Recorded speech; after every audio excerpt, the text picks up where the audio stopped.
সালাত নিয়ে প্রতিটি দলের বিপক্ষে কথা বলায় অনেকে আমার প্রতি ক্ষিপ্ত এবং অনেককে বিভ্রান্তিতে পড়েছেন যে আমি আসলে কি বলতে চাচ্ছি।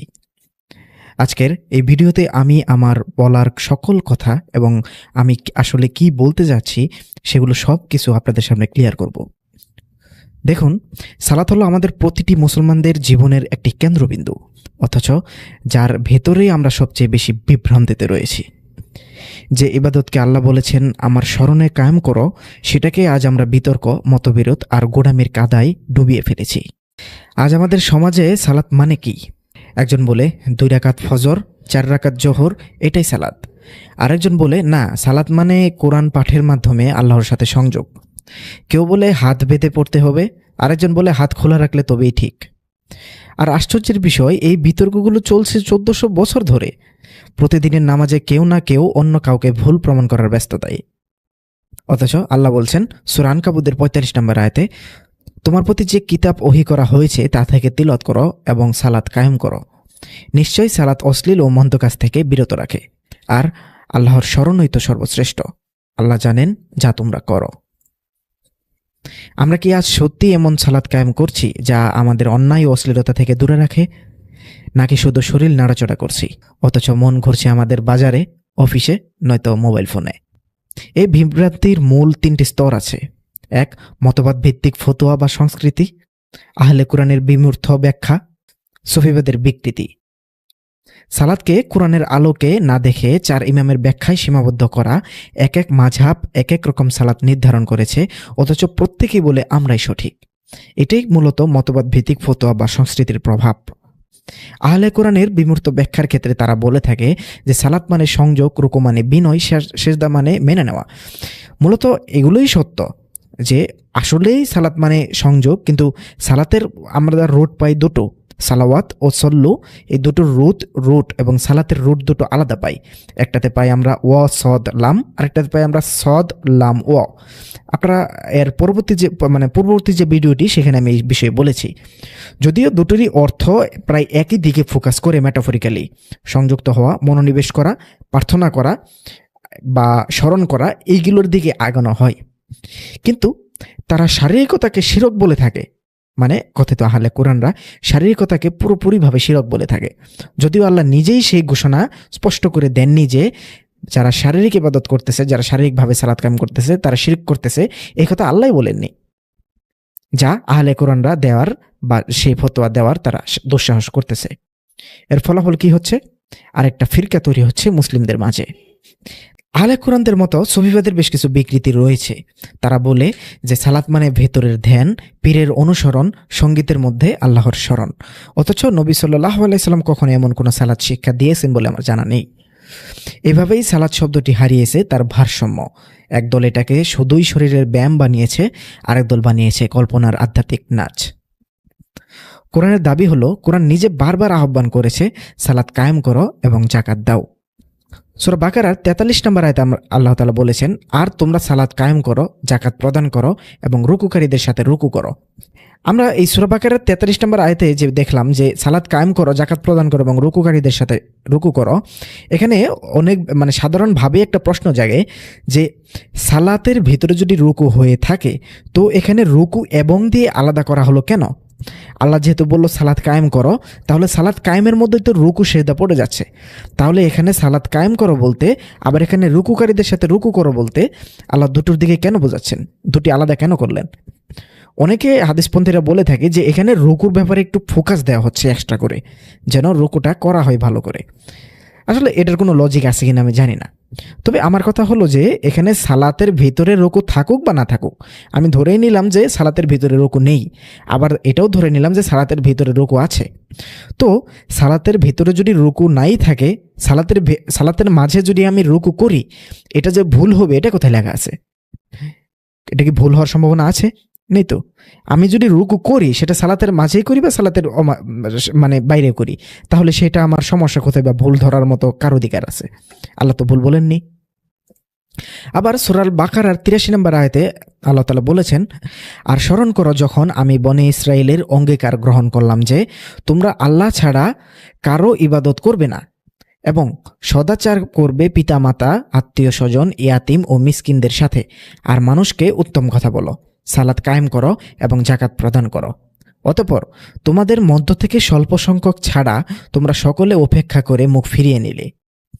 সূরা নিসার ৭৭ নম্বর আয়াতে আল্লাহ তাআলা বলেছেন, তুমি কি তাদেরকে দেখোনি যাদেরকে বলা হয়েছিল তোমরা তোমাদের হাত গুটিয়ে নাও এবং সালাত কায়েম করো ও জাকাত প্রদান করো। এখানে অনেকে যারা আমাদের কথিত যারা প্রচলিত নামাজের অনুসারী রয়েছে তারা বলে থাকে যে এখানে হাত গুটিয়ে নাও বলতে বোঝানো হচ্ছে হাত বাঁধার কথা, অর্থাৎ এখানে হাত বাঁধার সিস্টেমটা তারা এখানে উদ্ধৃতি দিয়ে থাকে, যদিও এগুলো এখানে স্পষ্ট নয়। যাই হোক, এখানে মেটাফরিক্যালি বোঝানো হয়েছে। এবং সালাত কায়েম করো ও জাকাত প্রদান করো। অতঃপর তাদের উপর যখনই লড়াই ফরজ করা হলো তখন তাদের একদল মানুষকে ভয় করতে লাগলো, আল্লাহকে ভয় করার অনুরূপ অথবা তার চেয়ে কঠিন ভয়। যাই হোক, এখানে আবার মানে প্রসঙ্গটা আলাদা হয়েছে। আমাদের সংশ্লিষ্ট বিষয়গুলো আমরা পাঠ করি, চলুন। সূরা তওবার ৭১ নম্বর আয়াতে আল্লাহ তাআলা বলেছেন, আর মুমিন পুরুষ ও মুমিন নারীরা একে অপরের বন্ধু, তারা ভালো কাজের আদেশ দেয় আর অন্যায় কাজ থেকে নিষেধ করে, আর তারা সালাত কায়েম করে, জাকাত প্রদান করে এবং আল্লাহ ও তার রসুলের আনুগত্য করে। সূরা আল হজ্জের ৪১ নম্বর আয়াতে আল্লাহ তাআলা বলেছেন, তারা এমন যাদেরকে আমি জমিনে ক্ষমতা দান করলে তারা সালাত কায়েম করবে, জাকাত দেবে এবং সৎ কাজের আদেশ দেবে ও অসৎ কাজ থেকে নিষেধ করবে, আর সব কাজের পরিণাম আল্লাহরই অধিকারে। সূরা নূরের ৫৬ নম্বর আয়াতে রয়েছে, আর তোমরা সালাত কায়েম করো, জাকাত দাও এবং রসুলের আনুগত্য করো, যাতে তোমরা রহমতপ্রাপ্ত হতে পারো। এইসব আয়াতগুলোতে আকিমুস সলা, সালাত কায়েম করা শব্দটি এসেছে শতাধিকবার, কিন্তু লক্ষ্য করেন কোনো জায়গায় আল্লাহ বলেননি কত রাকাত, কিভাবে হাত বাঁধবে, কোন সূরা পড়বে। এটা কি আল্লাহ ভুলে গেছেন? না, বরং আল্লাহ উদ্দেশ্য নির্ধারণ করেছেন, রীতি নয়। কারণ সালাত মানে শুধু রিচুয়াল নয়, বরং এক জীবন্ত সংযোগ, এক বাস্তব অনুশাসন, এক নৈতিক প্রশিক্ষণ। তাহলে আজকের আলোচনায় আমরা করব, প্রথমে এই বিভ্রান্তির শিকট উন্মোচন করব, তারপর কোরআনের আলোকে সালাতের সত্যরূপ প্রতিষ্ঠা করব এবং শেষে প্রমাণ করব যে সমাধান আমি পেয়েছি সেটি কোরআন ও হাদিস দুদিক থেকেই সামঞ্জস্যপূর্ণ। এটাই আজকের আলোচনা। আমি আজকে আমার মতো করে ১৪০০ বছর যাবৎ চলে আসা জঘন্য প্রতিযোগিতায় মেতে ওঠা মুসলিম সমাজের সালাত নিয়ে সকল সমস্যার সমাধান দেওয়ার চেষ্টা করব। চলুন এবার দেখি সালাত নিয়ে এত বিতর্কের পেছনে আসলে কি সমস্যা কাজ করছে। আজকের এই অংশে আমি আপনাদের সামনে তুলে ধরব সেই সব অসুখগুলোর কথা যে আমাদের সালাতগুলোকে শুধু বিভক্ত করেনি, বরং অর্থহীন করে ফেলেছে। আজকের সমাজে সালাত একটা রিচুয়াল, একটা অভ্যাস, একটা চেকলিস্ট হয়ে গেছে। আমরা সালাত পড়ি, কিন্তু সালাত আমাদের ভেতরে কোনো পরিবর্তন আনতে পারে না। একজন নামাজি হতে পারে মিথ্যাবাদী, দুর্নীতিগ্রস্ত, এমনকি নিষ্ঠুরও। অথচ আল্লাহ বলেছেন সালাত মানুষকে অশ্লীলতা ও মন্দ কাজ থেকে বিরত রাখে। সূরা আনকাবুতের সেই ৪৫ নম্বর আয়াত। তাহলে প্রশ্ন ওঠে, যদি সালাত আমাদের বদলাতে না পারে তাহলে আমরা কি সত্যি সালাত আদায় করছি নাকি কেবল সালাতের অনুকরণ করছি? এটাই প্রথম বড় সমস্যা। আমরা সালাতের রূপ ধরে রেখেছি কিন্তু আত্মা হারিয়ে ফেলেছি। এখন আসি দ্বিতীয় বড় সমস্যায়, মাযহাব বা ফিকের ফতোয়া ভিত্তিক সালাত। একদল বলে হাত বেঁধে পড়া সুন্নত, আরেক দল বলে খোলা রাখাই সুন্নত। আবার কেউ বলে যে আমিন জুড়ে বলবে, আবার কেউ বলে আমিন আস্তে বলবে। কেউ বলে রাফিলিয়া দিন জরুরি, আবার কেউ বলে এটা নবী পরিত্যাগ করেছেন। এবং আশ্চর্যের বিষয়, প্রতিটি দলই তার বক্তব্যকে সঠিক প্রমাণের জন্য হাদিস টেনে আনে, কিন্তু তারা কেউ প্রশ্ন করে না এই ফতোয়া ও মাযহাবগুলো কোথা থেকে এলো। আল্লাহ কি কখনো বলেছেন সালাতকে ৪ মাযহাবে ভাগ করো? কোরআন বলে যারা আমাদের ধর্মকে বিভক্ত করেছে এবং দলে দলে বিভক্ত হয়ে গেছে তাদের সাথে তোমার কোনো সম্পর্ক নেই, তোমার কোনো দায়িত্ব নেই। সূরা আনামের ১৫৯ নম্বর আয়াতে আল্লাহ তাআলা বলেছেন, নিশ্চয়ই যারা তাদের দিনকে বিচ্ছিন্ন করেছে এবং দলে উপদলে বিভক্ত হয়েছে তাদের ব্যাপারে তোমার কোনো দায়িত্ব নেই। তাদের বিষয়টি তো আল্লাহর নিকট, অতঃপর তারা যা করত তিনি তাদের সে বিষয়ে অবগত করবেন। অর্থাৎ যারা দলে দলে বিভক্ত হয়েছে এবং মতবিরোধ করতেছে তাদের ব্যাপারে আল্লাহ দেখে নেবেন এবং সেটা আল্লাহ তাআলা জানাবেন তাদেরকে যে তারা যা যা করত। কিন্তু বাস্তবে আজ আমাদের সালাতও দলীয় হয়ে গেছে। হানাফি সালাত, শাফিঈ সালাত, হাম্বলি সালাত, আহলে হাদিসের সালাত, এজন্য একটি ব্র্যান্ড। ফলাফল ঐক্য হারিয়ে গেছে, সালাত পরিণত হয়েছে প্রতিযোগিতায়। আমরা একে অপরের দিকে তাকিয়ে বলি ওদেরটা ভুল। তৃতীয় সমস্যাটি হলো আমরা কোরআনকে ফেলে দিয়ে হাদিসকে চূড়ান্ত বিধান বানিয়ে ফেলেছি। একজন মানুষ যদি বলে, ভাই কোরআনে তো এইভাবে সালাতের রাকাত সংখ্যা নেই, সঙ্গে সঙ্গে বলা হয় তুমি কোরআনিস্ট, তুমি হাদিসে অস্বীকারী। কিন্তু প্রশ্ন হলো, আল্লাহ কি বলেননি আমি তোমাদের জন্য এই কিতাবকে বিশদভাবে ব্যাখ্যা করেছি? সূরা আনামের 114 নম্বর আয়াতে আল্লাহ তাআলা বলেছেন, আমি কি আল্লাহ ছাড়া অন্য কাউকে বিচারক হিসেবে তালাশ করব? অথচ তিনিই তোমাদের নিকট বিস্তারিত কিতাব নাজিল করেছেন, আর যাদেরকে আমি কিতাব দিয়েছিলাম তারা জানতো যে তা তোমার রবের পক্ষ থেকে যথাযথভাবে নাজিলকৃত। সুতরাং তুমি কখনো সন্দেহকারীদের অন্তর্ভুক্ত হইও না। তাহলে যদি কোরআন পূর্ণাঙ্গ হয়, তাহলে সালাতের মূল ধারণা বোঝার জন্য আমাদের কোরআনের বাইরে কেন যাই? আমরা হাদিসের ঐতিহাসিক প্রেক্ষাপট হিসেবে না বুঝে, মানে হাদিসকে ঐতিহাসিক প্রেক্ষাপট হিসেবে না নিয়ে আমরা তাকে বিধান বানিয়ে ফেলেছি। ফলে নবী সাল্লাল্লাহু আলাইহি সাল্লাম যা দেখিয়েছেন তা এখন বাধ্যবাধকতা হয়ে গেছে। যেটা ছিল উদাহরণ, সেটাই আজ আইন বানানো হয়েছে। যেভাবে নবীর সুন্নাহকে আমরা আইনি বই বানিয়েছি, আর আল্লাহ কিতাবকে রেখে দিয়েছি, মানে আল্লাহর কিতাবকে আমরা কোরআনকে রেখে দিয়েছি তাকের উপরে। আরেকটি ভয়াবহ সমস্যা হলো আমরা সালাত পড়ি ভয় থেকে, ভালোবাসা থেকে নয়। বেশিরভাগ মানুষ বলে সালাত না পড়লে জাহান্নাম পাবো। কেউ বলে না সালাত পড়ি আল্লাহর কাছে থাকার জন্য, আল্লাহর স্মরণের জন্য, আল্লাহর নিকটবর্তী থাকার জন্য। কিন্তু আল্লাহ তো বলেছেন আমার স্মরণে সালাত কায়েম করো। সূরা তোহা 14 নম্বর আয়াতে আল্লাহ তাআলা এই কথা বলেছেন, নিশ্চয়ই আমি আল্লাহ, আমি ছাড়া কোনো সত্য ইলাহ নেই, সুতরাং আমার ইবাদত করো এবং আমার স্মরণার্থে সালাত কায়েম করো। তাহলে কোরআনের ভাষায় সালাত হলো সংযোগ, মনোনিবেশ, প্রার্থনা, দোয়া, আমরা যেটাই ধরি না কেন, কিন্তু আমাদের সমাজে তা হয়ে গেছে শাস্তি থেকে বাঁচার উপায়। ভালোবাসার জায়গায় ঢুকে গেছে ভয়, সচেতন ইবাদতের জায়গায় ঢুকে গেছে অন্ধ রিচুয়াল। ফলাফল, কোনোভাবেই আমরা সালাত পড়ে মনেও শান্তি পাচ্ছি না, শুধু চাপ সৃষ্টি হচ্ছে। সালাদকে কেবল মসজিদ নির্ভর বানিয়ে ফেলা হয়েছে। সবথেকে যেটা বড় সমস্যা এখন সমাজে, সেটা হলো সালাদকে কেবল মসজিদ নির্ভর বানিয়ে ফেলা হয়েছে। আমরা সালাদকে এমনভাবে সীমাবদ্ধ করে ফেলেছি যেন আল্লাহ কেবল মসজিদেই আছেন। মানে মানুষ ভাবে ঘরে সালাত পড়লে পাপ, জামাতে না গেলে পাপ, কিন্তু কোরআনে কোথাও আল্লাহ বলেনি যে সালাত কেবল মসজিদে কায়েম করো। বরং সূরা বাকারার 152 নম্বর আয়াতে আল্লাহ তাআলা বলেছেন, অতএব তোমরা আমাকে স্মরণ করো, আমি তোমাদের স্মরণ করব, আমার শুকর আদায় করো, আমার সাথে কুফরি করো না। আল্লাহ তাআলা সূরা বাকারার 115 নম্বর আয়াতে বলেছেন, আর পূর্ব ও পশ্চিম আল্লাহরই, সুতরাং তোমরা যে দিকেই মুখ ফেরাও সেই দিকেই আল্লাহর চেহারা, নিশ্চয়ই আল্লাহ প্রাচুর্যময় সর্বজ্ঞ। কত সুন্দর আয়াত। অর্থাৎ সালাত মসজিদের বাইরে গিয়েও জীবনের অংশ হতে হবে।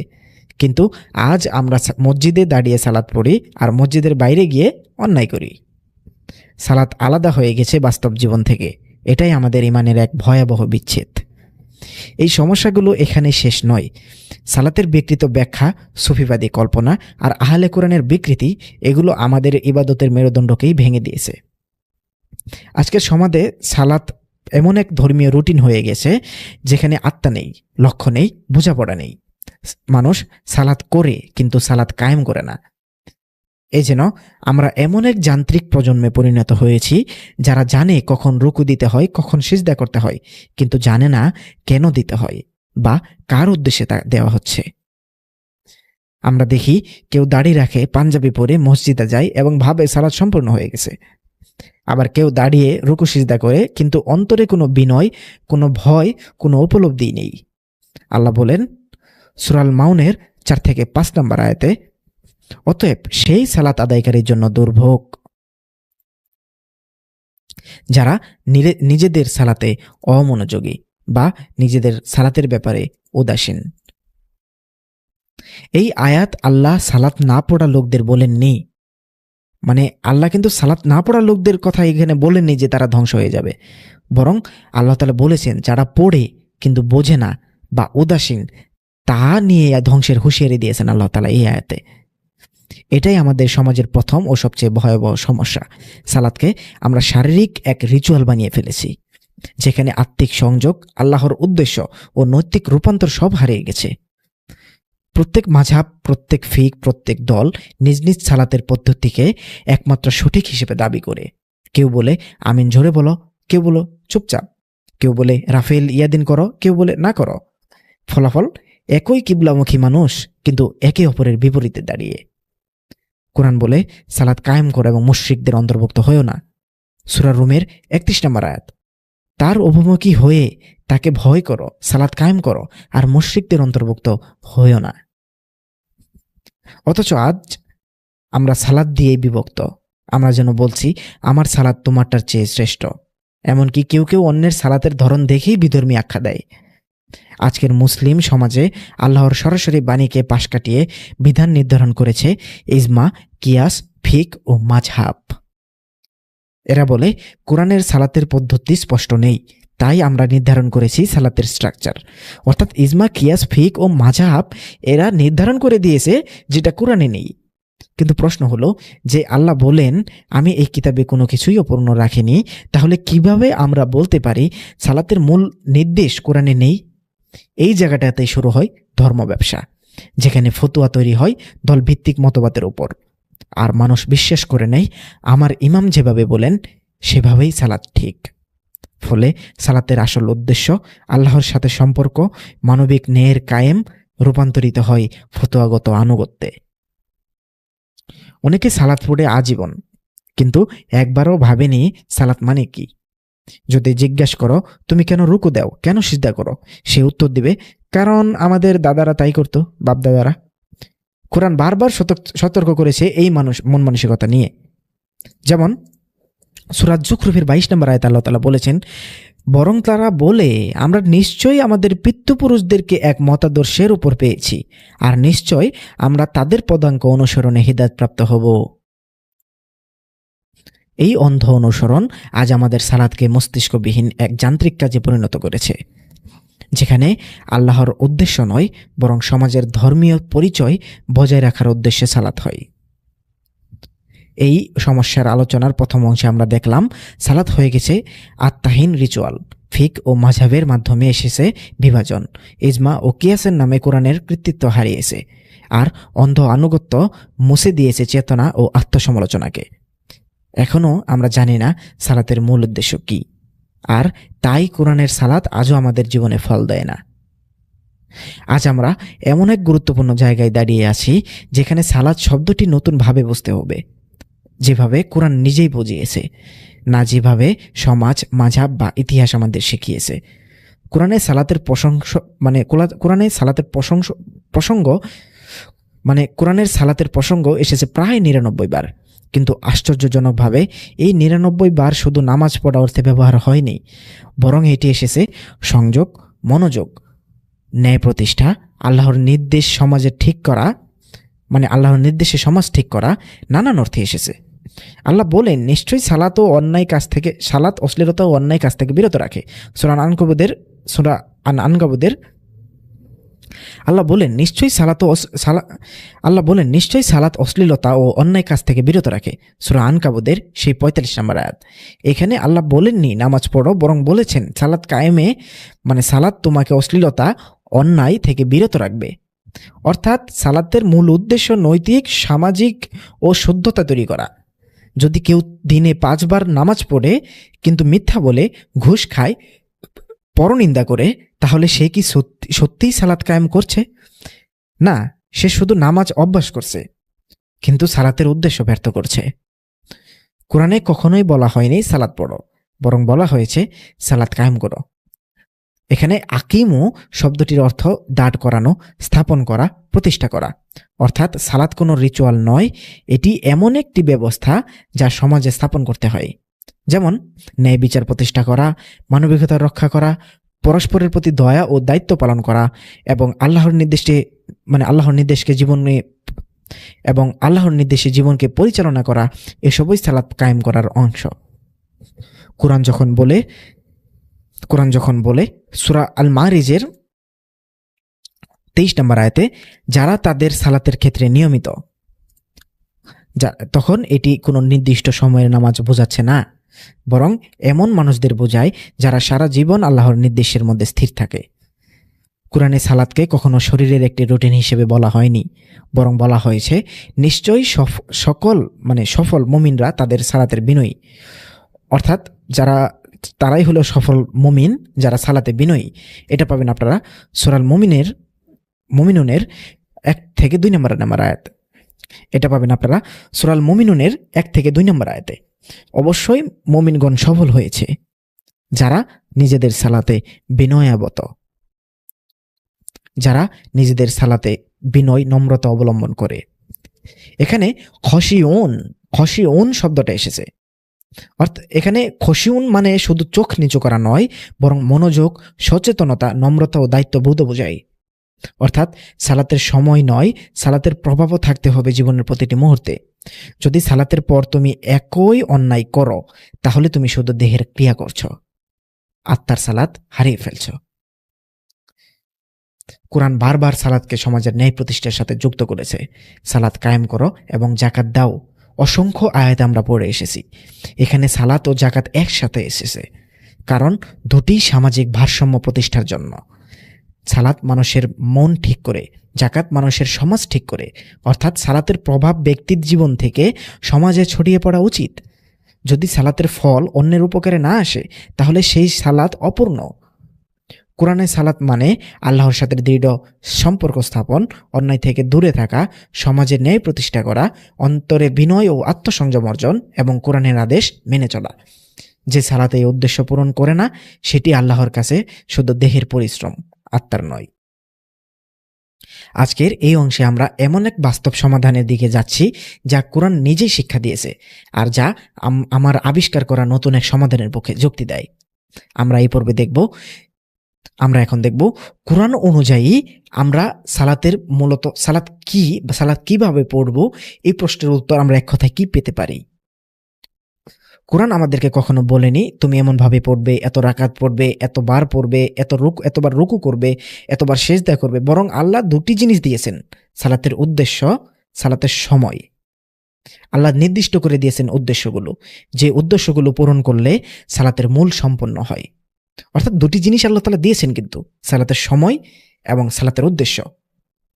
দেখুন, সালাতের মূলত মূল 3টি উদ্দেশ্য খুঁজে পাওয়া যায় এবং এছাড়াও অনেক উদ্দেশ্য রয়েছে কোরআন অনুযায়ী আপনারা খুঁজে পাবেন। তবে তার মধ্যে আমি মূল যে 3টি পয়েন্ট উল্লেখ করব সেটা হলো 1, আল্লাহর স্মরণ। সূরা তহার সেই 14 নম্বর আয়াতে আমরা দেখে আসলাম, সূরা তহার সেই 14 নম্বর আয়াতে আমরা দেখে আসলাম, নিশ্চয়ই আল্লাহ তাআলা বলছেন যে নিশ্চয়ই আমি আল্লাহ, আমি ছাড়া কোনো সত্য ইলা নেই, সুতরাং আমার ইবাদত করো এবং আমার শরণার্থে সালাত কায়েম করো। অর্থাৎ সালাতের একটি উদ্দেশ্য হলো আল্লাহর সাথে স্মরণ, অর্থাৎ আল্লাহর স্মরণ। দ্বিতীয় উদ্দেশ্য হলো অশ্লীলতা ও মন্দ কাজ থেকে বিরত রাখা।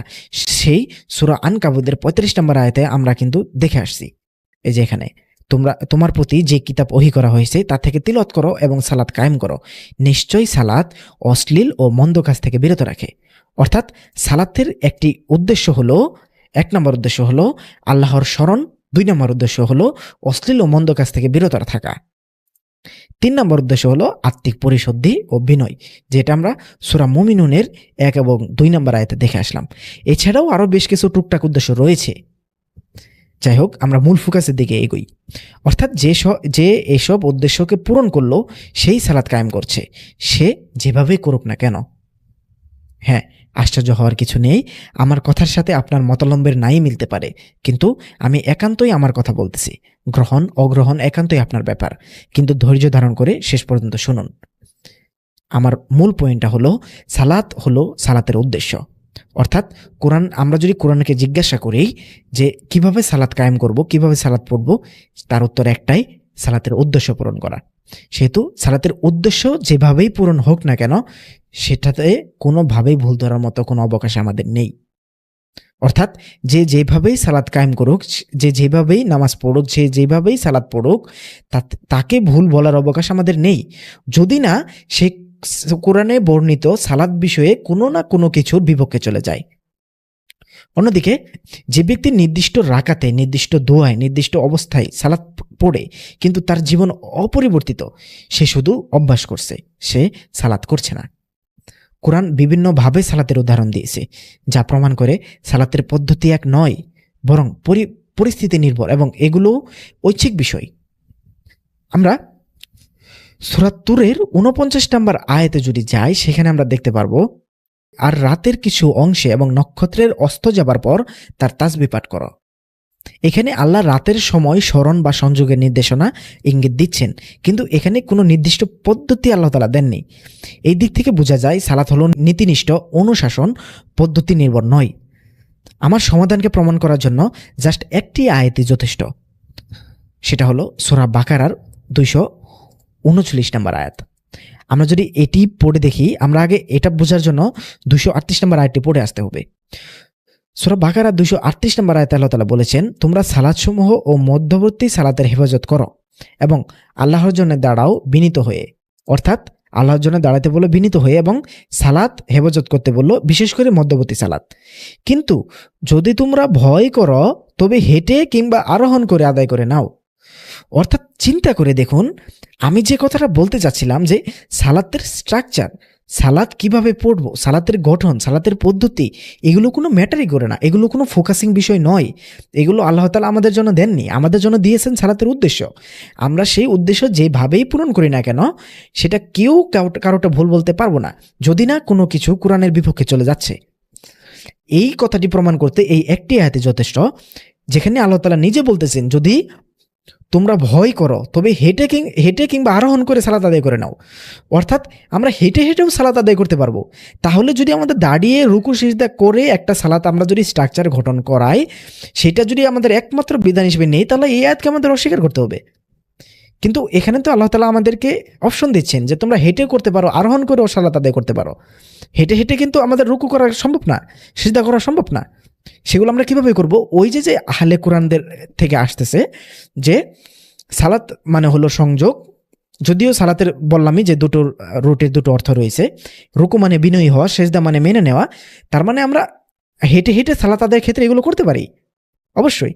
আর আমি এর পূর্ববর্তী ভিডিওতে, এর আগের ভিডিওতে আমি বলেছি যে শারীরিকতাকে বাদ দিয়ে সালাত আদায় করা সম্ভব নয়। আমি পুরো আহলে কোরআনদের এবং পুরো সুফিবাদ আহলে কোরআন সকলকে চ্যালেঞ্জ দেব যে শরীর থেকে বের হয়ে শুধু আত্মা দিয়ে সালাত আদায় করা সম্ভব নয়। আমাদের শরীরকে উপেক্ষা করে হলেও সালাত আদায় করতে হবে। অর্থাৎ আমরা শরীরকে বিচ্ছিন্নভাবে নিতে পারবো না, শারীরিকতা অবশ্যই থাকবে, কিন্তু সেটা আমাদের ফোকাসিং বিষয় নয়। এখানে ঠিক একই জিনিস ফুটে উঠতেছে। হেঁটে কিংবা আরোহণ করে সালাত আদায় করা বলতে কি বোঝাচ্ছে? আমরা হেঁটে হেঁটেও সালাত আদায় করতে পারবো, কিন্তু এখানে মূলত ফোকাস সেই হাঁটাতে না, সেই ফোকাস হলো সেই সালাতের উদ্দেশ্যগুলোতে। আল্লাহর স্মরণ, সেই সালাত যেন আমাদের অশ্লীল কাজ থেকে বিরত রাখে, সমাজে ন্যায় প্রতিষ্ঠা করে, আমরা যেন বুঝতে পারি কি করতেছি, এগুলো উদ্দেশ্য, তাই না? অর্থাৎ সালাতের কোনো নির্দিষ্ট শারীরিক রূপ নেই, পরিস্থিতি অনুযায়ী আল্লাহ অনুমতি দিয়েছেন পরিবর্তনের। কেউ যেভাবে সালাতের উদ্দেশ্য পূরণ করছে, কোরআনের সাথে যদি তা সাংঘর্ষিক না হয়, তবে তাকে ভুল বলা যায় না। এই নীতিকে কোরআন সমর্থন করছে। সূরা মাইদার 48 নম্বর আয়াত পড়লে আরও স্পষ্টভাবে বোঝা যায়। আমরা যদি সূরা মাইদার 48 নম্বর আয়াতটি পড়ি, এখানে দেখুন আল্লাহ বলতেছেন যে, আর আমি তোমাদের প্রতি কিতাব নাজিল করেছি যথাযথভাবে, এর পূর্বের কিতাবের সত্যায়নকারী ও এর উপর তদারককারী রূপে। সুতরাং আল্লাহ যা নাজিল করেছেন তুমি তার মাধ্যমে ফয়সালা করো, এবং তোমার নিকট যে সত্য এসেছে তা ত্যাগ করে তাদের প্রবৃত্তির অনুসরণ করো না। তোমাদের প্রত্যেকের জন্য আমি নির্ধারণ করেছি শরীয়ত এবং স্পষ্ট পন্থা, এবং আল্লাহ যদি চাইতেন তবে তোমাদেরকে এক উম্মত বানাতেন, কিন্তু তিনি তোমাদেরকে যা দিয়েছেন তাতে তোমাদেরকে পরীক্ষা করতে চান। সুতরাং তোমরা ভালো কাজে প্রতিযোগিতা করো, আল্লাহরই দিকে তোমাদের সবার প্রত্যাবর্তন স্থল, সুতরাং তিনি তোমাদেরকে অবহিত করবেন যা নিয়ে তোমরা মতবিরোধ করতে। এখানে এটুক মানে জাস্ট যদি আপনি একটু জ্ঞান খাটিয়ে পড়েন, এটুকু কত সুন্দরভাবে আল্লাহ তাআলা বলতেছেন যে আমাদের ভিতরে যে মত পার্থক্যগুলো দেখা যাচ্ছে, বিশেষ করে সালাত নিয়ে আমরা করতেছি, এগুলো আল্লাহ তাআলা কিন্তু জানেন। আল্লাহ এগুলো নিয়ে আমাদের পরবর্তীতে অবহিত করবেন, কিন্তু আল্লাহ আমাদের পরীক্ষা করতে চাচ্ছেন আমরা কি করি, এই মারামারি কাটাকাটির মধ্যে আমরা লেগে থাকি কিনা। বুঝতে পারছেন বিষয়টা? এখানে আল্লাহ নিজেই বলতেছেন যে সব মানুষের ইবাদত পদ্ধতি এক হবে না, কিন্তু উদ্দেশ্য কিন্তু একটাই, আল্লাহর প্রতি আনুগত্য ও ন্যায়ের প্রতিষ্ঠা। মিজানুর রহমান আসারির একটা কথা আমার মনে পড়ে, তার একটি ভিডিও আমার সামনে এসেছিল কয়েক বছর আগে। তিনি বলেছিলেন যে এই যে শিয়ারা একভাবে নামাজ পড়তেছে, তারপরে হাম্বলিরা একভাবে নামাজ পড়তেছে, তারপরে মালিকিরা একভাবে নামাজ পড়তেছে, হানাফিরা একভাবে নামাজ পড়তেছে, এক এক দল এক একভাবে নামাজ পড়তেছে। এই বিষয়ে মিজানুর রহমান আজহারী একটা কথা বলেছিলেন যে এটাই হলো আল্লাহ তাআলার ইবাদতের সৌন্দর্য। আল্লাহ তাআলা এক একজন মানুষের কাছ থেকে কত সুন্দরভাবে এক একভাবে ইবাদত গ্রহণ করতেছেন। এটা একটা সৌন্দর্য, এটা আমাদের মুসলিম বিশ্বের একটা সৌন্দর্য, আমাদের মুসলিমদের একটা সৌন্দর্য। এটা মারামারি কাটাকাটি করার কিছু না। এই কথাটি তখন আমি বুঝতে পারিনি যখন আমি এই কথাটি শুনেছিলাম, কিন্তু দীর্ঘদিন পর জাস্ট কিছু মাস আগে আমার এই কথাটি হঠাৎ মনে পড়ে যে মিজানুর রহমান আজহারী এই কথাটি বলেছিলেন। এই কথাটি আমার মাথায় তখন ঢুকলো যে আদৌ মূলত এইটাই, এই যে সূরা মাইদার 48 নম্বর আয়াতে আল্লাহ তাআলা বললো যে আল্লাহ পরীক্ষা করতে চান। আল্লাহ এখানে বলেই দিলেন যে এক একজনের জন্য ইবাদত পদ্ধতি আল্লাহ তাআলা ভিন্নভাবে দিয়েছেন, তাই না? এক উম্মত বানাতে পারতেন আল্লাহ তাআলা আমাদের, কিন্তু এক উম্মত বানাননি।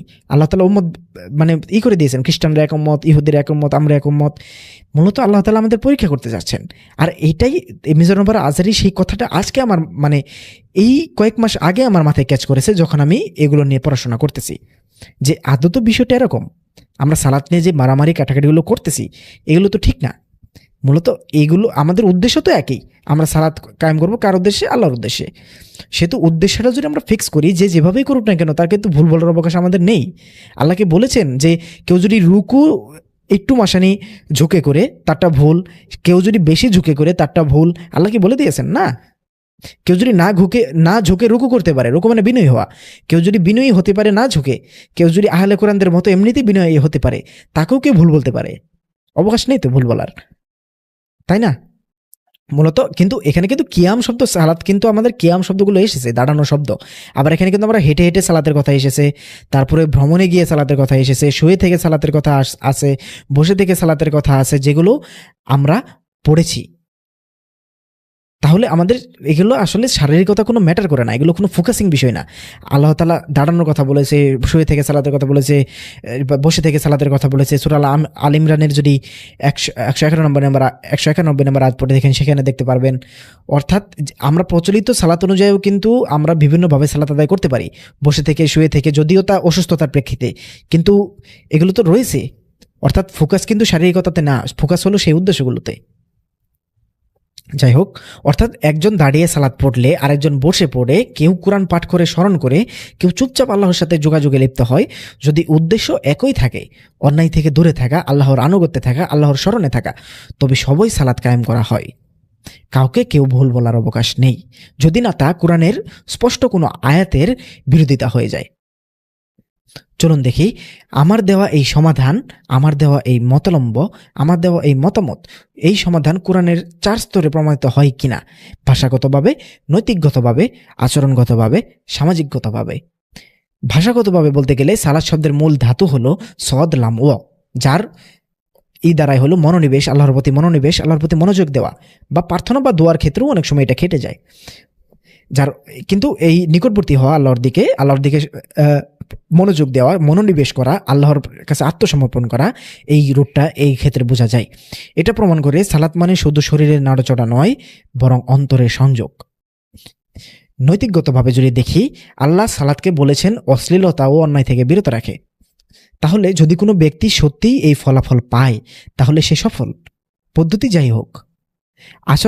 আচরণগতভাবে যদি আমরা দেখি, তাহলে দেখব সালাত মানে আল্লাহর নির্দেশে জীবনযাপন পরিচালনা, যার দৈনন্দিন জীবনে ন্যায়, দয়া, সততা, বিনয় প্রতিফলিত হয়, সে সালাত কায়েম করছে।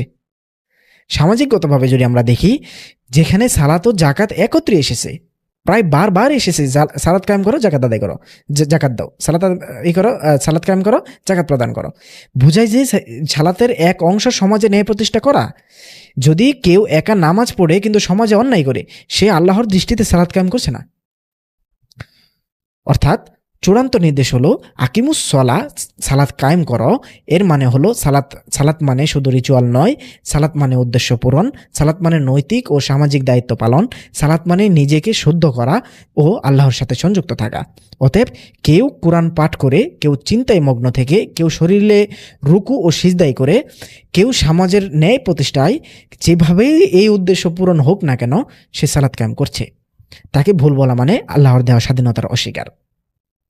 অতএব আজ যদি আমরা কোরআনের এই ভারসাম্য বুঝতে পারি, তাহলে আর কারো সালাতকে ভুল বলা আমাদের কাজ নয়, বরং আমরা নিজেদের সালাতের উদ্দেশ্য ঠিক করি।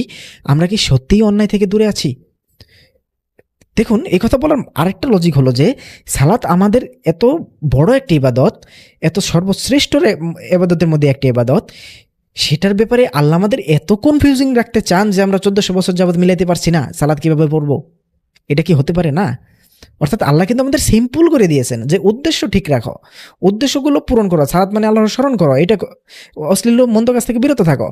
কিন্তু আল্লাহ আমাদের নির্দিষ্ট কাঠামো গ্রহণ করে দেননি, কারণ এক এক জায়গায় কাঠামো এক একভাবে হবে না, তাই না? এক এক দেশে এক এক রকম চলা হয়। কোনো কোনো দেশে রয়েছে 6 মাস রাত্রি থাকে, তাহলে এই জিনিসগুলো কিভাবে ম্যাটার করবে?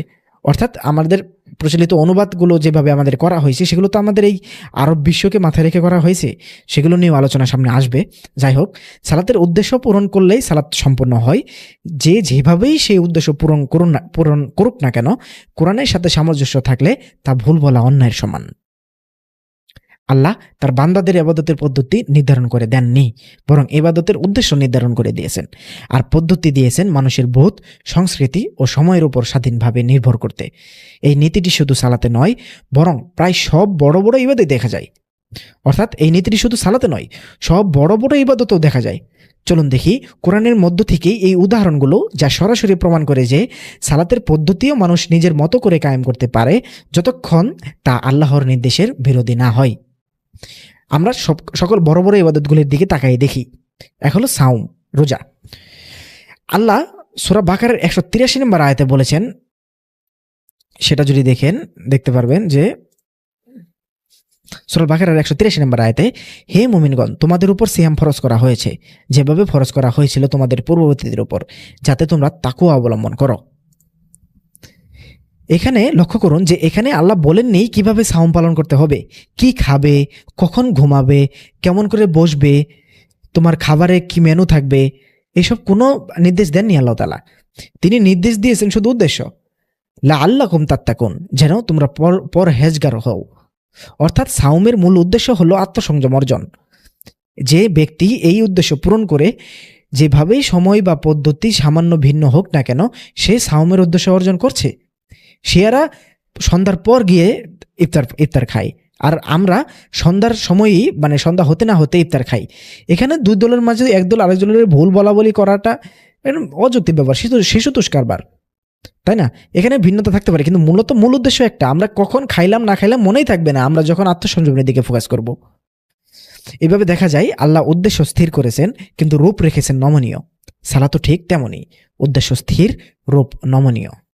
কোরআনে আল্লাহ তাআলা বলেন সূরা তওবার 103 নম্বর আয়াতে, আমরা যদি এই বিষয়ে একটু দেখি, এটা হলো যাকাতের বিষয়ে, যে তাদের সম্পদ থেকে সাদকা নাও, এর মাধ্যমে তাদেরকে তুমি পবিত্র ও পরিশুদ্ধ করবে, আর তাদের জন্য দোয়া করো, নিশ্চয়ই তোমার দোয়া তাদের জন্য প্রশান্তিকর, আর আল্লাহ সর্বশ্রোতা সর্বজ্ঞ।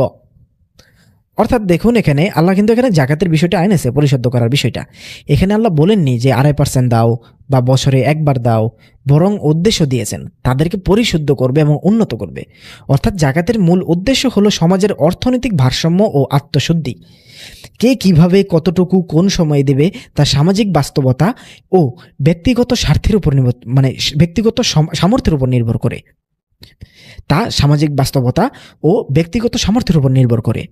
ঠিক একইভাবে সালাতের ক্ষেত্রেও আল্লাহ উদ্দেশ্য নির্ধারণ করেছেন, অশ্লীলতা ও অন্যায় থেকে বিরত থাকা, কিন্তু বলেননি এইভাবে করো ওইভাবে করো, কারণ উদ্দেশ্য পূরণই মূল, পদ্ধতি পরিবর্তনশীল বা ঐচ্ছিক বিষয়। আমরা কুরবানির ক্ষেত্রেও একই জিনিস দেখতে পাই। আমরা যদি সূরা আল হজ্জের 37 নম্বর আয়াতে যাই, আল্লাহ তাআলা বলেছেন, আল্লাহর কাছে পৌঁছে না এগুলোর গোশত ও রক্ত, অর্থাৎ আল্লাহর কাছে গোশত ও রক্ত পৌঁছায় না, বরং তার কাছে পৌঁছে তোমাদের তাকওয়া। এভাবেই তিনি সে সবকে তোমাদের অধীন করে দিয়েছেন, যাতে তোমরা আল্লাহর তাকবীর পাঠ করতে পারো, এই জন্য যে তিনি তোমাদেরকে হেদায়েত দান করেছেন। সুতরাং তুমি সৎকর্মশীলদেরকে সুসংবাদ দাও। জাস্ট একটু চিন্তা করে দেখুন, আল্লাহ এখানেও একই কথা বললেন, উদ্দেশ্যই মুখ্য রূপ নয়। যদি কেউ পশু কেটে চেতনা না বুঝে, তাহলে কুরবানি হয় না। আপনি পশু কুরবানি করলেন, এখন আপনি যে পশুই কুরবানি করেন না কেন, এখানে তো আল্লাহ তাআলা বলে দিন না আপনি কোন পশু কুরবানি করবেন। তাহলে এখানে আল্লাহ তাআলা পদ্ধতিগুলো বলে দিচ্ছেন না, যে আপনি কিভাবে করবেন, কোন সময় করবেন, কয়টার সময় করবেন, এগুলো বলে দিচ্ছে না। আল্লাহ তাআলা জাস্ট বলে দিচ্ছেন উদ্দেশ্যটা, তুমি কুরবানি করতে চাও, হ্যাঁ করো, কিন্তু উদ্দেশ্য কোনটা? তাকওয়া অবলম্বন করো। তোমরা সেই উদ্দেশ্যই হলো মুখ্য, মানে সেই চেতনা। আর যদি কেউ সত্যিকারের ত্যাগের মনোভাব রাখে তাহলে সে কুরবানির উদ্দেশ্য অর্জন করেছে। অর্থাৎ ইবাদতের মূল্য বহিরাঙ্গিক রূপে নয়, বরং অভ্যন্তরীণ উদ্দেশ্য। ঠিক যেমন সালাতেও যে অশ্লীলতা ও অন্যায় থেকে দূরে থাকে সেই সালাত, মানে সেই আসল সালাতকারী। অর্থাৎ আবার যদি আমরা হজের দিকে তাকাই, হজের বেলাও প্রায় একই ধরনের বেশ কিছু এসে যায়। আমরা যদি সূরা আল বাকারার 197 নম্বর আয়াতটি পড়ে দেখি, হজের সময় নির্দিষ্ট মাসসমূহ, অতএব এই মাসসমূহে যে নিজের উপর হজ আরোপ করে নিল তার জন্য হজে অশ্লীল ও পাপ কাজ এবং ঝগড়া বিবাদ বৈধ নয়। আর তোমরা ভালো কাজের যা করো আল্লাহ তা জানেন, এবং পথেও গ্রহণ করো, নিশ্চয়ই উত্তম পথেও তাকওয়া। আর হে বিবেক সম্পন্নগণ, তোমরা আমাকে ভয় করো। এখানে দেখেন, কেউ যদি দুদিনে শেষ করে বা তার উপর কোনো কিন্তু পাপ নেই। কেউ যদি দেরিতে করে তাতেও কোনো পাপ নেই। আমরা সূরা বাকারার 197 থেকে যদি 200 নম্বর আয়াত পর্যন্ত যদি পড়ে দেখি, আমার হজ বিষয়ে খুবই কম জ্ঞান রয়েছে, কারণ হজ বিষয়ে আসলে অনেক রিসার্চের বিষয়, এটা অনেক কিছুই আরব বিশ্ব থেকে প্রভাবিত হয়ে এসেছে। সেহেতু দেখেন, হজের বিষয়টা আল্লাহ তাআলা কিন্তু পরিপূর্ণভাবে কোরআনের স্ট্রাকচার দেননি, যে সেখানে আমি কতবার ঘুরবো, কি বলবো, কখন ঢুকবো, কয়টা সময় ঢুকবো, কয়টা সময় কি করব, এগুলো আল্লাহ তাআলা স্ট্রাকচার দেননি। এখানে আল্লাহ হজের ক্ষেত্রেও সময়ের ও পদ্ধতির নমনীয়তা দিয়েছেন। অর্থাৎ হজেরও মূল উদ্দেশ্য আল্লাহর স্মরণ করা, নির্ধারিত সীমা লঙ্ঘন না করা, ধৈর্য ও ত্যাগের প্রশিক্ষণ নেওয়া। পদ্ধতিগত কিছু ভিন্নতা থাকলেও আল্লাহ তাতে কোনো পাপ রাখেননি। অতএব যদি হজে আল্লাহ এমন নমনীয়তা রাখেন, তবে সালাতের মতো দৈনন্দিন আত্মশুদ্ধির ইবাদতে আরও স্বাধীনতা দেওয়াই যৌক্তিক বিষয়।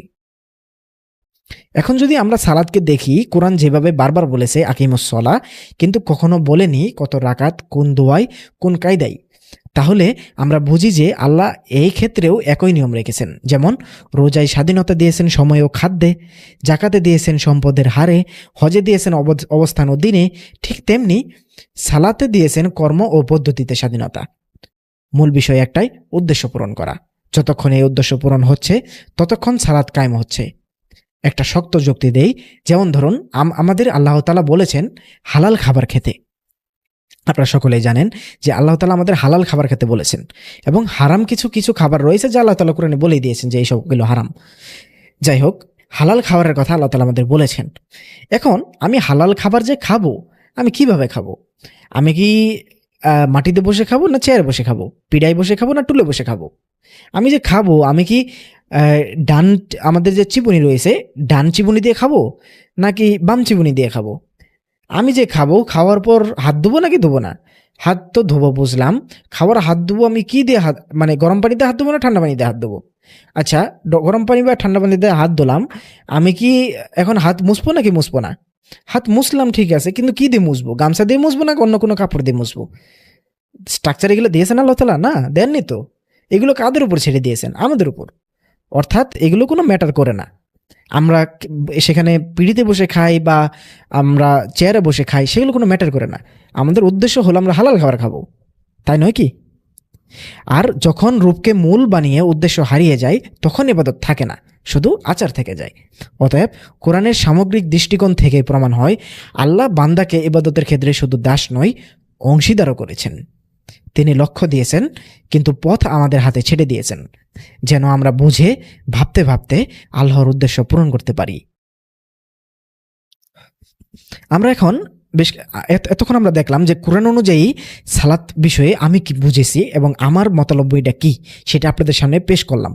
এতদিন যাবত আমি চ্যানেলে ভিডিও দিই, কিন্তু সালাত নিয়ে আমি পরিপূর্ণ আমার অবস্থান ক্লিয়ার করিনি। তবে আজকে আমি সেসব ক্লিয়ার করে দিলাম আপনাদের সামনে। আমার অবস্থান এটাই যে আমি বলে থাকি যে সালাতের উদ্দেশ্যই মূল, সালাতের কাঠামো, সালাতের গঠন, সালাতের স্ট্রাকচার কোনো মূল নয়, সেগুলো আমাদের বিধান নয়, সেগুলো ঐচ্ছিক বিষয়। যে যেভাবেই করুক না কেন তাতে কোনো ভুল নেই। বরং ভুল তখন হবে যখন কোরআনের সালাত যে বিষয়গুলো আল্লাহ তাআলা বলেছেন, সালাতের সময় এবং সালাতের উদ্দেশ্য, এগুলোর বাইরে গিয়ে যদি আমরা কোনো বিধান বানিয়ে ফেলি এবং এগুলোর বিপক্ষে যদি কোনো কিছু করে ফেলি, তাহলে তাকে আমরা ভুল বলতে পারবো।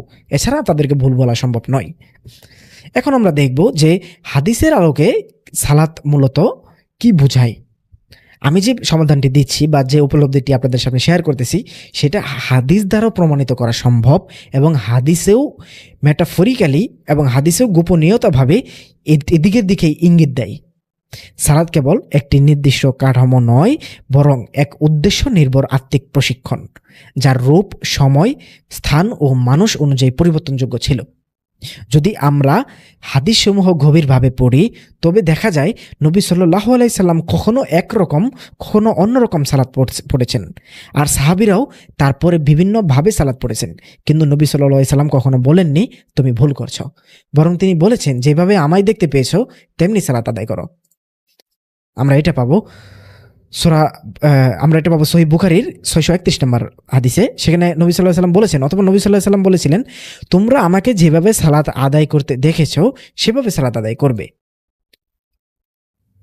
এখানে দেখুন যে যদি আমরা এখন আমরা এই বাক্যটি চলুন একটু যদি বিশ্লেষণ করি। এখানে যখন আমরা দেখতে পাচ্ছি যে সল্লু কামারা আইতুনি উসল্লি, অর্থাৎ নবী সাল্লাল্লাহু আলাইহি সাল্লাম বলেন যে যেভাবে তোমরা আমাকে সালাত আদায় করতে দেখেছো সেভাবে সালাত আদায় করো।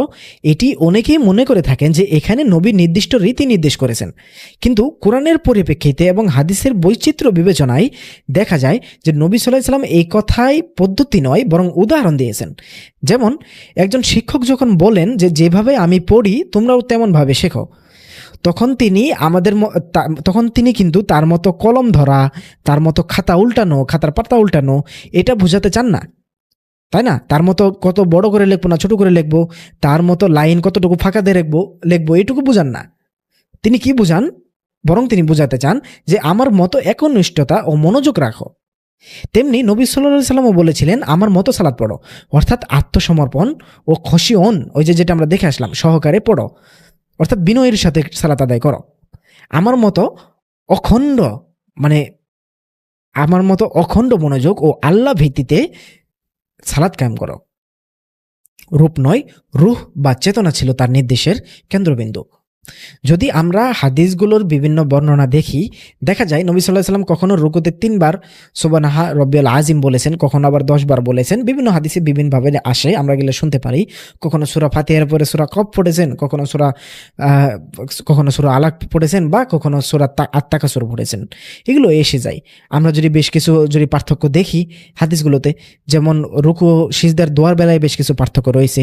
সুনানে আবু দাউদের 872 নম্বর হাদিসে রয়েছে, আয়েশা রাদিয়াল্লাহু সূত্রে বর্ণিত, নবী সাল্লাল্লাহু আলাইহি সাল্লাম সিজদা এবং রুকুতে সুবহুন কুদ্দুসুন রব্বুল মালাইকাতি ওয়ার রূহ বলতেন। অর্থাৎ আমরা কিন্তু বলে থাকি যে সুবহানা রব্বিল আজিম, আবার বলে থাকি যে সুবহানা রব্বিল আলা, অর্থাৎ এখানে কিন্তু আলাদা, এখানে কিন্তু এই হাদিসটি কিন্তু আলাদা। দেখেন সহিহ হাদিস সুনানে আবু দাউদের। আবার আমরা সুনানে নাসাইয়ের 1049 নম্বর হাদিসে যদি যাই, সেখানে দেখেন কি দেখতে পাচ্ছি, ইসহাক ইবনু ইব্রাহিম রাদিয়াল্লাহু থেকে বর্ণিত, হুযায়ফা রাদিয়াল্লাহু থেকে বর্ণিত, তিনি বলেন আমি রাসূলুল্লাহ সাল্লাল্লাহু আলাইহি সাল্লামের সাথে সালাত আদায় করেছি।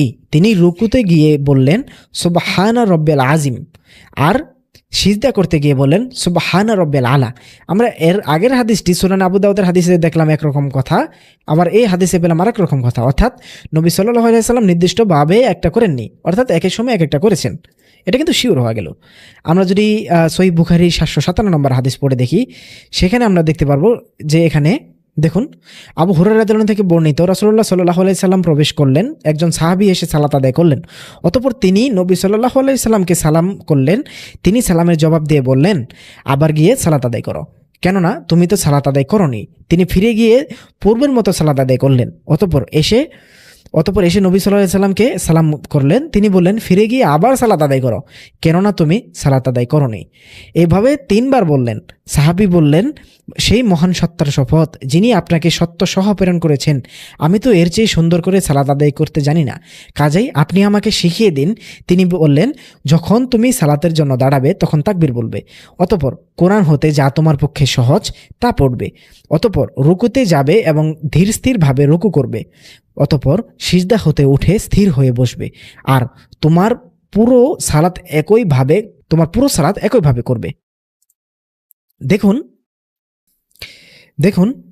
এইসব হাদিসগুলো পড়ে বোঝা যায় যে নবী সাল্লাল্লাহু আলাইহি সাল্লাম কখনো স্থির কাঠামো তৈরি করেননি, বরং স্মরণ ও আত্মনিবেদন ছিল তার মূল লক্ষ্য।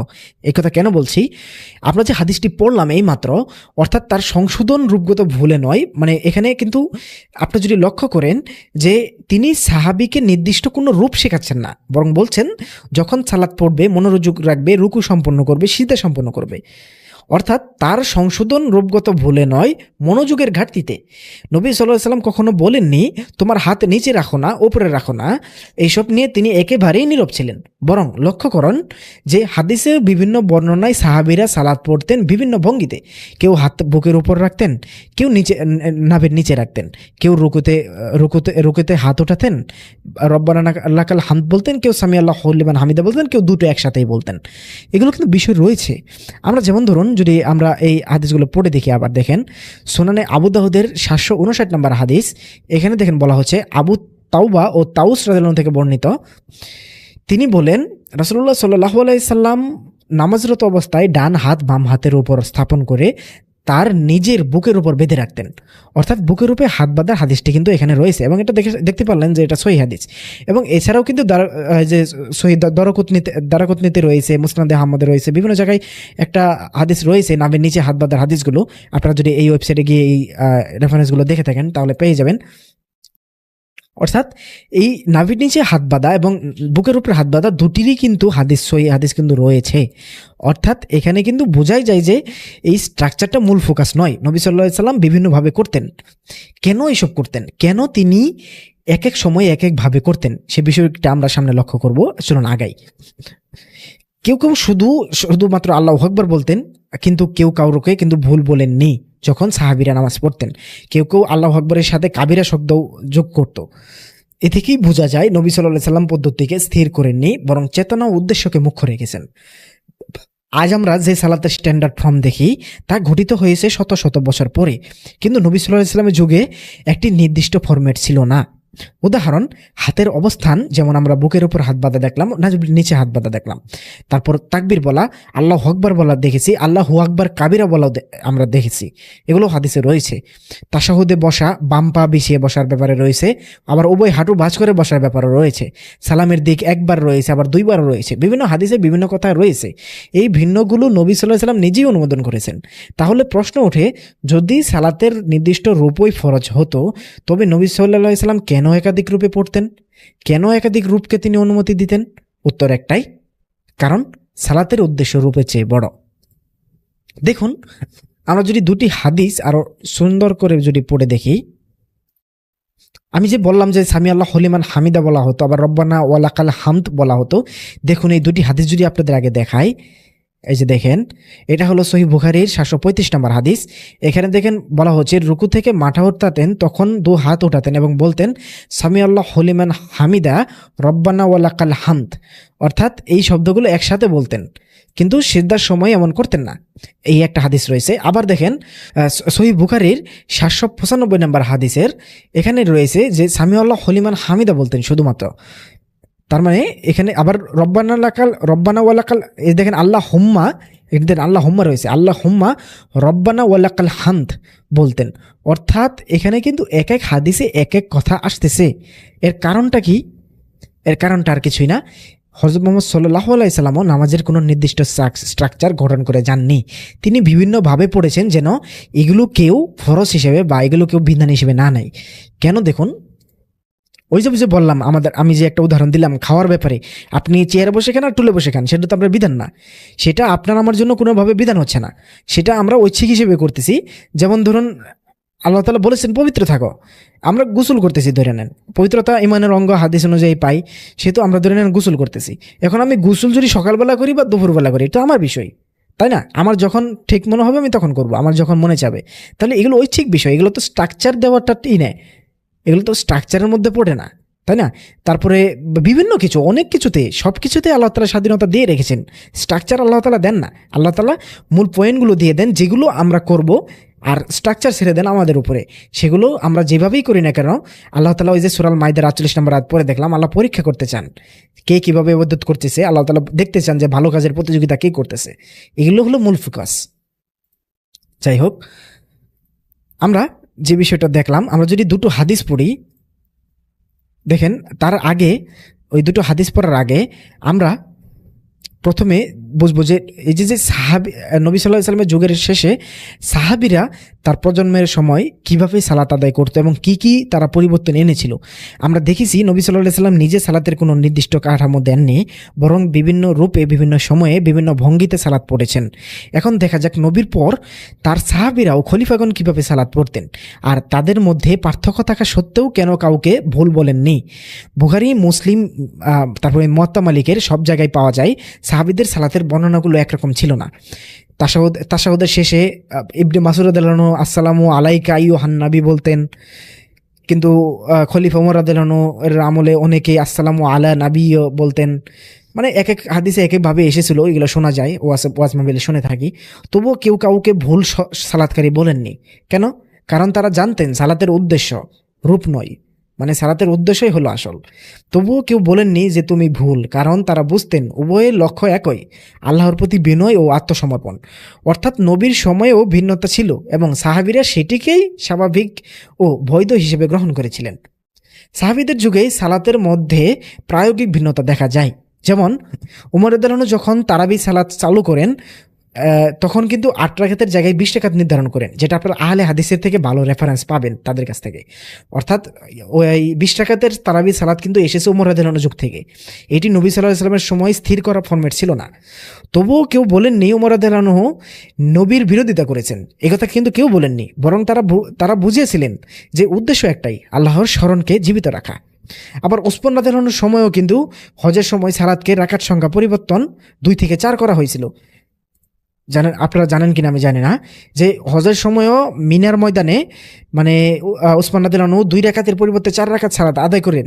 তবে এর পিছনে বেশ কিছু কারণ ছিল, এবং এর বৈধতা নিয়ে ইসলামী পণ্ডিতের মধ্যেও বিভিন্ন মত রয়েছে। কিন্তু এর উদ্দেশ্য কি ছিল? কেউ যদি তাকে বললেন যে নবী সাল্লাল্লাহু আলাইহি ওয়াসাল্লাম 2 রাকাত পড়েছেন, আপনি কেন 4 রাকাত? ওসমান রাদিয়াল্লাহু আনহু উত্তর কি দিতেন?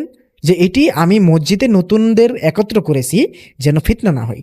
অর্থাৎ এখানে কিন্তু তার উদ্দেশ্য ঠিক ছিল, তার উদ্দেশ্য আল্লাহর শরণার্থ সমাজে ন্যায় প্রতিষ্ঠা। অর্থাৎ প্রয়োজনে পরিবর্তন কিন্তু তারা বৈধতা দিয়েছে, এবং কেউ বলেননি এটা নবী সাল্লাল্লাহু আলাইহি ওয়াসাল্লামের সুন্নাহর বিপরীত।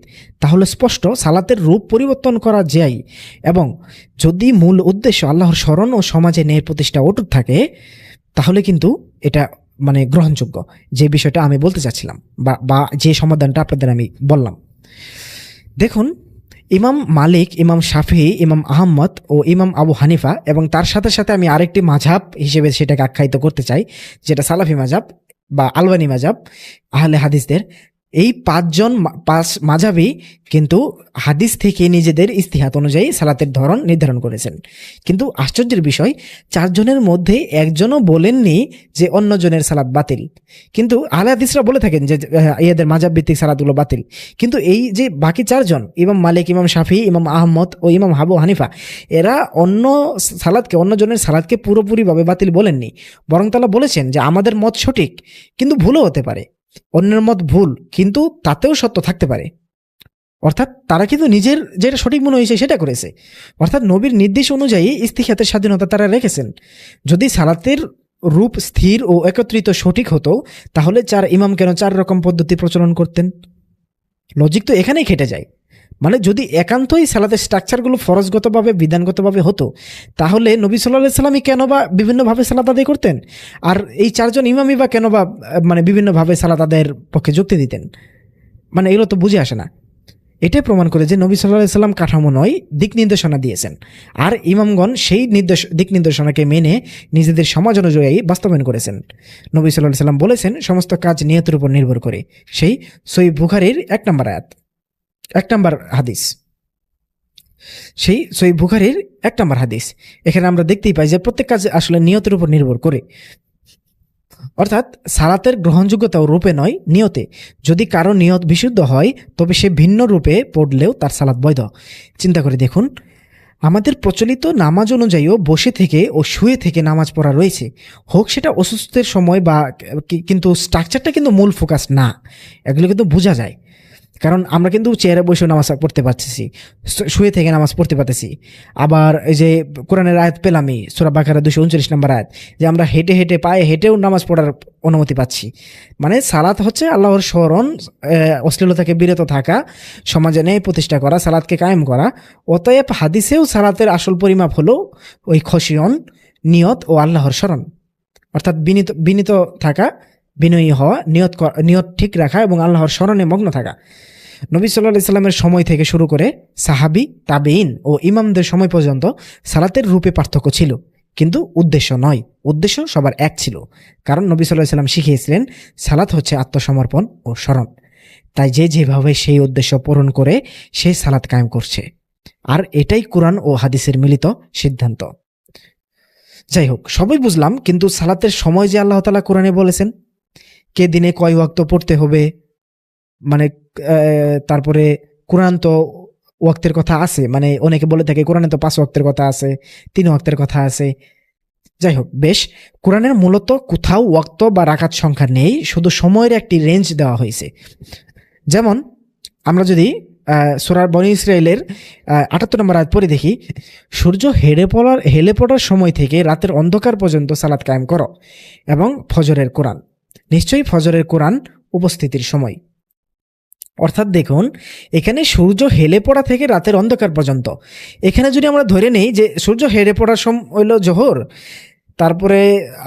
তারপরে মধ্যবর্তী সালাত আরেক জায়গায় আছে যেটাকে আসর বলা হচ্ছে, তারপরে সন্ধ্যার সালাত আছে মানে রাতের অন্ধকার হওয়ার আগ পর্যন্ত, সেই সূর্য লালিমা দেখা পর্যন্ত, তারপরে আবার এশার সালাত আছে রাতের অন্ধকার। কিন্তু জাস্ট একটা জিনিস চিন্তা করে দেখুন, আমি যেটা বলতে চাই যে এই যে আল্লাহ তাআলা একটা রেঞ্জ দিয়েছেন, এখানে আল্লাহ তাআলা ওয়াক্ত দেননি। সূর্য হেলে পড়া থেকে রাতের অন্ধকার, অর্থাৎ সূর্য হেলে পড়া থেকে রাতের অন্ধকার, এটা হলো একটা রেঞ্জ, সময়সীমা। এই সময়সীমার মধ্যে তোমরা সালাত আদায় করো, এবং ফজরের সময় যায়, একদম ভোরে যায় সালাত আদায় করো। এগুলো একটা রেঞ্জ দেওয়া হয়েছে। এই রেঞ্জের মধ্যে আমি যদি বলি যে আমি 3 ওয়াক্ত সালাত পড়বো, আমি পড়তে পারবো না? পারবো। কিন্তু আমি যদি বলি আমি 5 ওয়াক্ত বানাবো, 5 ওয়াক্ত বানাইতে পারবো না? পারবো। কিন্তু আমি যদি বলি 6 ওয়াক্ত বানাবো, 6 ওয়াক্ত বানানো সম্ভব, যেটা আহলে কোরআনের বিভিন্ন দলেরা বানাইছে। আপনারা ইউটিউবে সার্চ দিলেই পাবেন যে আহলে কোরআনের নামাজ। যাই হোক, মূলত দেখেন 6 ওয়াক্ত, 10 ওয়াক্ত, 15 ওয়াক্ত, 20 ওয়াক্ত, এই সময়গুলোতে অনেকগুলো ওয়াক্তই বানানো সম্ভব, তাই না? অনেকগুলো ওয়াক্ত বানানো সম্ভব। যেমন শিয়ারা 3 ওয়াক্ত পড়তেছে, আমরা পড়তেছি 4-5 ওয়াক্ত, এগুলো বানানো সম্ভব। শিয়াদের তো ওগুলো তো হাদিস, আমাদের সুন্নি মাযহাবের লোকেরা নয়, ওদের হাদিস মানে না, কিন্তু তারা তো মুসলিম, তাই না? আমরা তো যারা মুসলিম, যারা সত্যিকারের মুসলিম হিসেবে যারা দাবি করি আমরা, তারা তো তাদেরকে মুসলিম হিসেবে মনে করি, আমরা তো তাদের কাফির বলে দেই না। তাহলে তাদের হাদিসে তো রয়েছে, তাদের তো নবী সাল্লাল্লাহু আলাইহি ওয়াসাল্লাম থেকে হাদিস আসছে, তাহলে এগুলো কিভাবে করবেন? আর এই 5 ওয়াক্তের ব্যাপারে যে হাদিসগুলো রয়েছে, আপনারা আমার পূর্ববর্তী দুটি পর্ব মিরাজের বিষয়ে যে হাদিসগুলো রয়েছে সেগুলো দেখতে পারেন। সেগুলো দেখলেই দেখতে পারবেন যে সেখানে কিন্তু আমি 5 ওয়াক্তের নামাজের ব্যাপারে হাদিসগুলো আমি সেখানে দেখিয়েছি, মানে সেগুলো যে ভুল, সেই হাদিসগুলো, সেগুলোকে আমি পরিপূর্ণভাবে প্রমাণ করেছি। আপনারা সেই ভিডিওগুলো দেখতে পারেন। অর্থাৎ এখানে সালাতের সময় আল্লাহ তাআলা যে রেঞ্জ নির্ধারণ করেছেন, সেই রেঞ্জের ভিতরে আমরা যদি সালাত আদায় করি তাহলে সালাত পূর্ণ হয়ে যাবে। সেহেতু এখানে কয় ওয়াক্ত পড়তে হবে, কত রাকাত পড়তে হবে, ভাইজান এগুলো কোনো বিষয় না। আপনারা সেই মিরাজের হাদিসগুলো পড়ে দেখেন কি পরিমাণ জগা খিচুড়ি বাদাইছে সেখানে, কি পরিমাণ, মানে কোনোভাবেই সেগুলোকে সত্যতা হিসেবে মেনে নেওয়া যায় না। জাস্ট একটু আমার সেই ভিডিওর পর্বগুলো দেখে আসেন। যাই হোক, মূলত আমরা এখন চলুন কনক্লুশনে যাই। আমরা অনেক দেখলাম, অনেক বুঝলাম। আমি জানি না আপনাদেরকে কতটুকু বোঝাতে পেরেছি। আসলে মূলত সকল পদ্ধতিগত বিতর্ক, কত রাকাত, হাত কোথায়, সূরা কোনটি, নবী, সাহাবী ও ইমামদের ভিন্নতা, নিয়ত উদ্দেশ্যকে মূল ধরা, এগুলো 1400 বছরের বিতর্কের কারণ হয়ে আসছে। আজকের আমি এই সমাধান দিয়ে আমি বলতে চাই যে এগুলো একটা অবসান করা সম্ভব। সব মিলিয়ে এই সমাধান একমাত্র যৌক্তিক ও হাদিস কোরআন সম্মত সমাধান হতে পারে। 1400 বছর ধরে চলা পদ্ধতি নিয়ে লড়াই শেষ করা সম্ভব এই দৃষ্টিকোণ থেকে। অর্থাৎ কোন দৃষ্টিকোণ? উদ্দেশ্য, রূপ নয়। অর্থাৎ উদ্দেশ্যই আসল, রূপ নয়। প্রিয় ভাই ও বোনেরা, আজকের এই দীর্ঘ আলোচনা শেষে আমরা এক জিনিস পরিষ্কারভাবে দেখেছি, সালাত যা আল্লাহ আমাদের নিকট প্রিয় ইবাদত হিসেবে স্থাপন করেছেন, এটি কোনো নির্দিষ্ট রূপ বা পদ্ধতির বন্দী নয়। আমরা নবী সাল্লাল্লাহু আলাইহি সাল্লামের জীবন, সাহাবীদের উদাহরণ ও হাদিস বিশ্লেষণ করেছি। সবই নির্দেশ করেছে সালাতের মূল পরিমাপক হলো উদ্দেশ্য, যা হলো আল্লাহর স্মরণ, আত্মসমর্পণ এবং বিনয়। সালাতের রূপ নিয়ে বিতর্ক আমাদের মানুষের অহংকার এবং গোঁড়ামির ফল। কেউ বলে এইভাবে না করলে সালাত হবে না, কেউ বলে আমার মতে যেভাবে পড়ো। আমরা আজ যা বুঝতেছি, ইবাদতের আসল মানদণ্ড মানুষের রূপ নয়, আসলে চেতনা। যে ব্যক্তি বিনয়ীভাবে আল্লাহর স্মরণ করে, নিজের অন্তর দিয়ে আত্মসমর্পণ করে, তার সালাত সব বিতর্কের বাহিরে বৈধ। এই বিনয়ই আমাদের প্রতিটি সালাতকে সত্যিকারের ইবাদতে পরিণত করে। আমরা যেভাবে পড়ি, দাঁড়িয়ে, বসে বা শুয়ে, যতক্ষণ উদ্দেশ্য পূরণ হচ্ছে, আল্লাহর দৃষ্টি আমাদের উপর। ভাই ও বোনেরা, আজকের সমাধান, সালাতের মূল লক্ষ্য পূরণ হলেই যেভাবেই হোক তা সঠিক। যদি না কোনো কিছু কোরআন যা বলেছে তার বিপক্ষে চলে যায়। কোরআন অনুমোদন দিয়েছে, নবী সাল্লাল্লাহু আলাইহি ওয়াসাল্লাম নিজে বিভিন্নভাবে পড়েছেন, সাহাবীরা ও ইমামরা বৈচিত্র্য বজায় রেখেছেন, হাদিস স্পষ্ট বলেছে নিয়ত উদ্দেশ্যই মূল। এটি আমাদেরকে নতুন দৃষ্টিকোণ দেয়, যা 1400 বছরের বিভ্রান্তিকে চূড়ান্তভাবে ভেঙে দিয়েছে। সালাত এখন শুধু নিয়ম নয়, জীবন দর্শন। আত্মসমর্পণ, আল্লাহর স্মরণ, বিনয়ী মনোভাব, এগুলোকে আমাদের প্রতিটি রাকাতকে আল্লাহর নিকট গ্রহণযোগ্য করে আমাদের দায়িত্ব যে যেভাবে পারি হৃদয় দিয়ে আল্লাহর স্মরণ করি, অন্যকে বিচার না করি, আর বিতর্কে হারানোর সময় আল্লাহর উদ্দেশ্যে দিই। অর্থাৎ আমরা যে বিতর্ক করতেছি, সেই বিতর্কগুলো হারানো মানুষকে যে বিতর্কে হারাতে চাচ্ছি, সেই সময়গুলো আমরা আল্লাহর উদ্দেশ্যে ব্যয় করি। নির্দিষ্ট রূপে আটকে না থেকে বিনয়ী চেতনায় সালাত কায়েম করি। এটাই 1400 বছরের বিভ্রান্তির চূড়ান্ত সমাধান। আজ আমরা শুধু জ্ঞান লাভ করিনি, আমরা পেয়েছি নতুন দৃষ্টিভঙ্গি, নতুন স্বাধীনতা এবং শান্তি।